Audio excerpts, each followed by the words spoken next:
दोस्तों, आज की एक ऐसी कहानी आप लोगों को सुना रहा हूँ। एक महिला को 36 टुकड़ों में काट कर फ्रिज में रखा। तो आइए आप लोगों को सुनाते हैं आज की कहानी।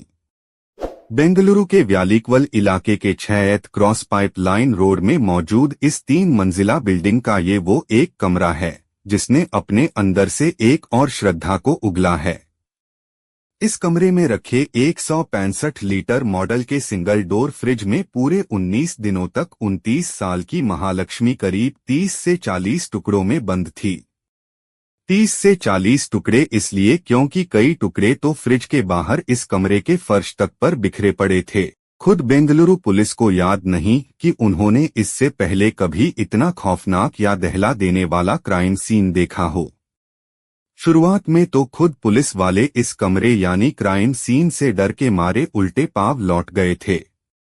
कमरे में टुकड़ों की शक्ल में सबूत ऐसे बिखरे पड़े थे कि बेंगलुरु की फॉरेंसिक टीम को भी उसे समेटने के लिए सरकारी अस्पताल के मेडिकल स्टाफ को बुलाना पड़ा। 5 महीने से अकेली थी महालक्ष्मी। दरअसल करीब 19 दिन बाद इस कमरे का दरवाजा बीते शनिवार यानी 21 सितंबर को दोपहर करीब 3:30 बजे खुला था। इस बिल्डिंग के फर्स्ट फ्लोर पर 5 महीने पहले ही महालक्ष्मी की शक्ल में एक नई किराएदार आई थी। नेपाल की रहने वाली महालक्ष्मी यहां अकेली रहती थी। पड़ोसी भी उसे नहीं जानते थे। वजह ये थी कि हर रोज वो सुबह 9:30 बजे घर से निकलती और रात 10:30 के बाद ही घर लौटती।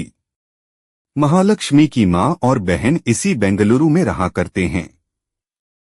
2 सितंबर के बाद अचानक महालक्ष्मी का फोन बंद हो जाता है। उसकी माँ और बहन लगातार फोन करते हैं पर बात होती ही नहीं। इसी बीच 20 सितंबर को कुछ पड़ोसी बिल्डिंग के मालिक को शिकायत करते हैं कि बंद पड़े महालक्ष्मी के घर के अंदर से अजीब सी बदबू आ रही है। रेंट एग्रीमेंट के वक्त इमरजेंसी कॉन्टैक्ट के तौर पर महालक्ष्मी ने बेंगलुरु में ही रहने वाली अपनी मां और बहन का पता और फोन नंबर दिया था। मकान मालिक महालक्ष्मी की मां को फोन करता है और उन्हें महालक्ष्मी के घर से आ रही बदबू के बारे में जानकारी देता है। बीते 19 दिनों से वैसे ही महालक्ष्मी से मां की बात नहीं हुई थी। मकान मालिक की बात सुनकर वो घबरा जाती है। महालक्ष्मी के घर की एक चाबी मां के पास रहती थी। वो फौरन चाबी और पड़ोसियों की मौजूदगी में घर का दरवाजा खोला जाता है। घर पहुंच जाती है, लेकिन दरवाजा खुलते ही अंदर से इतनी तेज बदबू आती है कि सभी पीछे हट जाते हैं। कुछ देर बाद हिम्मत कर फिर से वो अंदर जाते हैं। फर्श पर हर तरफ खून के निशान थे। मांस के छोटे छोटे लोथड़े पड़े थे और खून की एक सूखी हुई लकीर कमरे में रखे फ्रिज तक जा रही थी। जैसे ही फ्रिज का दरवाजा खुला, एक चीख के साथ सभी लोग उल्टे पैर कमरे से बाहर की तरफ भागते हैं। उस एक पल में उन्होंने जो कुछ फ्रिज के अंदर देखा वो दहलाने वाला था। मकान मालिक सब कुछ समझ चुका था। वो फौरन पुलिस को फोन करता है। आनन-फानन में पुलिस भी मौके पर पहुंच चुकी थी। अब पुलिस कमरे में जाती है, लेकिन बदबू इतनी तेज कि उनसे रुका नहीं जाता। पुलिस टीम भी बाहर निकल आती है। फिर डबल मास्क मंगाया जाता है। उस डबल मास्क के साथ फिर से पुलिस कमरे में जाती है। फ्रिज का दरवाजा खुला था। सामने सब कुछ दिख रहा था। फ्रिज के सबसे ऊपरी खाने में 2 इंसानी पैर रखे थे। बीच के खाने में इंसानी जिस्म के अलग अलग हिस्से और सबसे निचले खाने में एक सर, महालक्ष्मी का सर। फर्श पर बिखरे पड़े थे मांस के लोथड़े। अब फ्रिज के बाहर पुलिस की नजर कमरे में फर्श पर पड़ती है। फर्श पर नजर पड़ते ही खुद पुलिस वालों के पांव कांप जाते हैं। जमे हुए खून के साथ साथ छोटे छोटे मांस के टुकड़े इर्द गिर्द पड़े थे। अब forensic science laboratory and scene of crime officers यानी सोको को मौके पर बुलाया जाता है। सोको के लिए भी ये एक अजीब क्राइम सीन था। ऐसे क्राइम सीन से सबूत बटोरना हद से ज्यादा मुश्किल था। लिहाजा अब मदद के लिए सोको की टीम ने बोरिंग अस्पताल के मुर्दाघर के स्टाफ को बुलाया। मुर्दाघर के स्टाफ के पहुंचने के बाद फ्रिज से लेकर फर्श तक पर बिखरे लाशों के टुकड़ों को समेटा गया और इसी समेटने के दौरान ये अंदाजा हुआ कि लाश के टुकड़ों की तादाद 30 से 40 के दरमियान है। टुकड़ों में बंटी इस लाश को अब मुर्दाघर भेज दिया गया। लाशों के टुकड़े समेटने के बाद अब पुलिस ने कमरे की तलाशी ली। तलाशी के दौरान महालक्ष्मी के बेड पर रखा एक मोबाइल मिला। ये मोबाइल महालक्ष्मी का ही था। जब मोबाइल के लिए CDR यानी कॉल डिटेल रिकॉर्ड को चेक किया गया तो पता चला कि इस फोन से आखिरी कॉल 2 सितंबर को किया गया था। 2 सितंबर के बाद से ना तो इस फोन से कोई कॉल किया गया और ना ही कोई रिसीव किया गया। इसी से बेंगलुरु पुलिस ने अंदाजा लगाया कि महालक्ष्मी का कत्ल 2 से 3 सितंबर के दरमियान ही हुआ है। पर सवाल ये कि आखिर किसी ने महालक्ष्मी को इतनी बेदर्दी से क्यों मारा? आखिर उससे उसकी क्या दुश्मनी हो सकती है? वो कातिल कौन है? तो अब बेंगलुरु पुलिस की तफ्तीश शुरू होती है। महालक्ष्मी की मां और बहन से शुरुआती पूछताछ के बाद पता चलता है कि 2019 तक ये पूरा परिवार नेपाल में ही रहा करता था। 2019 में ही महालक्ष्मी की हेमंत दास नाम के एक नेपाली लड़के से शादी हुई। शादी के बाद दोनों रोजगार और बेहतर जिंदगी की उम्मीद लिए नेपाल से बेंगलुरु पहुंचते हैं। बेंगलुरु में हेमंत एक मोबाइल शॉप पर काम करने लगा, जबकि महालक्ष्मी को एक नामचीन मॉल के ब्यूटी शॉप में बतौर सेल्स वुमेन टीम लीडर की नौकरी मिल गई। दोनों बेंगलुरु के ही नीला मंगला इलाके में किराए के घर में रहने लगे। बाद में दोनों को एक बेटी हुई। 2023 तक सब कुछ ठीक था, लेकिन 2023 में हेमंत और महालक्ष्मी अलग हो गए। बेटी हेमंत दास के साथ ही रहती थी, जबकि महालक्ष्मी ने व्यालीक्वल इलाके में 5 महीने पहले ही यहां किराए का एक कमरा ले लिया। अब वो यहां अकेली रहती थी।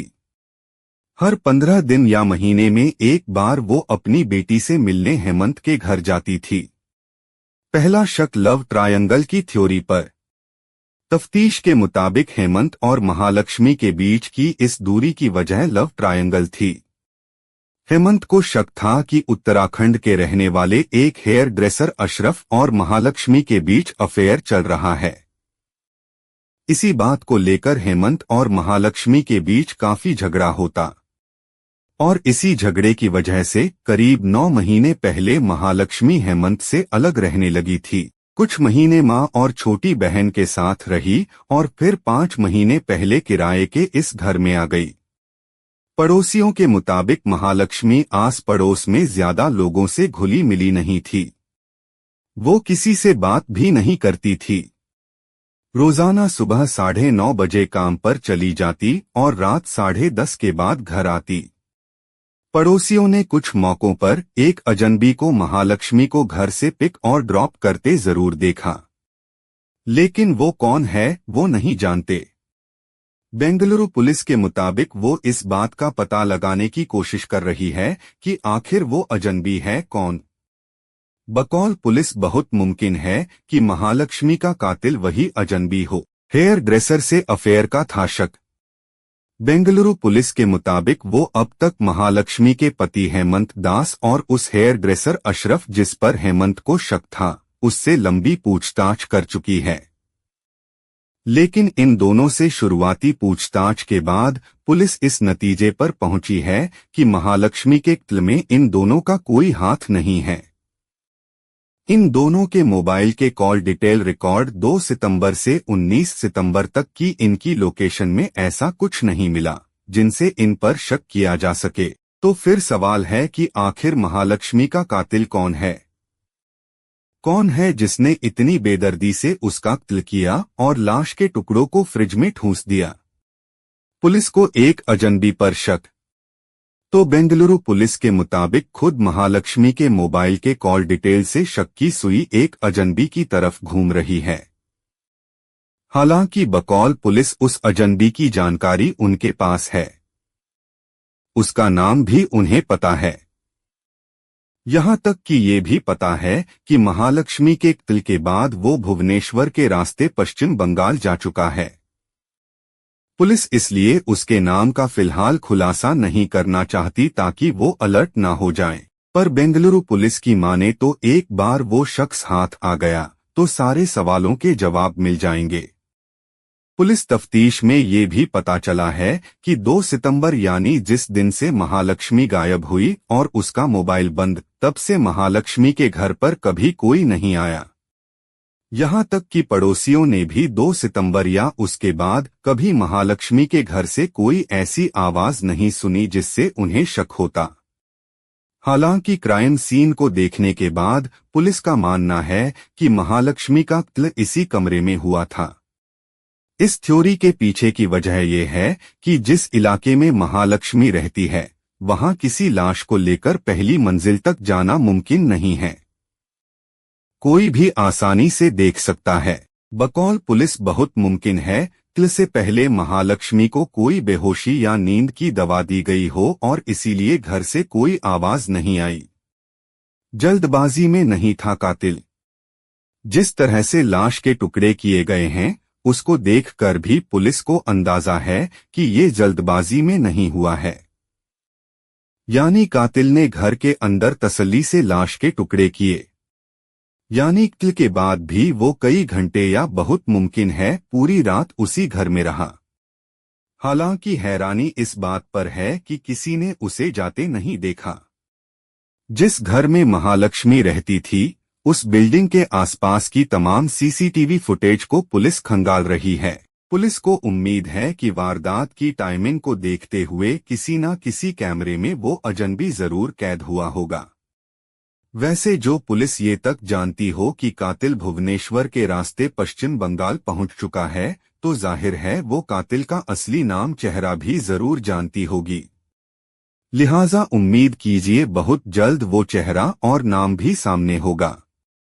महालक्ष्मी का केस 2022 के श्रद्धा केस से काफी मिलता जुलता है।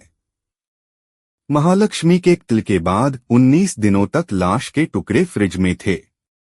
दिल्ली में श्रद्धा का कत्ल 18 मई 2022 को हुआ था, जबकि कत्ल का खुलासा नवंबर में हुआ था। कत्ल के बाद आफताब करीब महीने भर तक किश्तों में फ्रिज से निकाल कर लाश के टुकड़ों को जंगलों में ठिकाने लगाता रहा। महालक्ष्मी शादीशुदा थी, लेकिन पति से अलग रह रही थी। श्रद्धा बिना शादी के आफताब के साथ रह रही थी। श्रद्धा के किसी और के साथ रिश्ते को लेकर आफताब को शक था। यहां महालक्ष्मी केस में उसके पति हेमंत को उसके अफेयर का शक था, लेकिन ये शक महालक्ष्मी के कत्ल की वजह बनी या वजह कुछ और है, इसका खुलासा तभी होगा जब कातिल पुलिस की गिरफ्त में होगा। हालांकि आफताब की तरह महालक्ष्मी के केस में फिलहाल पुलिस ने उसके पति हेमंत दास को एक तरह से क्लीन चिट दे दी है, यानी वो अपनी पत्नी का कातिल नहीं है। श्रद्धा केस ने पहली बार लाश के टुकड़े कर उसे फ्रिज में रखने या छुपाने का आइडिया दिया था। ठीक उसी तरह महालक्ष्मी की लाश के साथ भी किया गया। फिलहाल श्रद्धा केस दिल्ली की एक अदालत में है। मामला फास्ट ट्रैक कोर्ट में है, लेकिन इसके बावजूद अभी इस केस में गवाही तक पूरी नहीं हो पाई है। सजा का ऐलान कब होगा पता नहीं। दोस्तों, आज की कहानी कैसी लगी कमेंट करके हमें जरूर बताएं और वीडियो को लाइक करें, हमारे चैनल को सब्सक्राइब जरूर करें। धन्यवाद।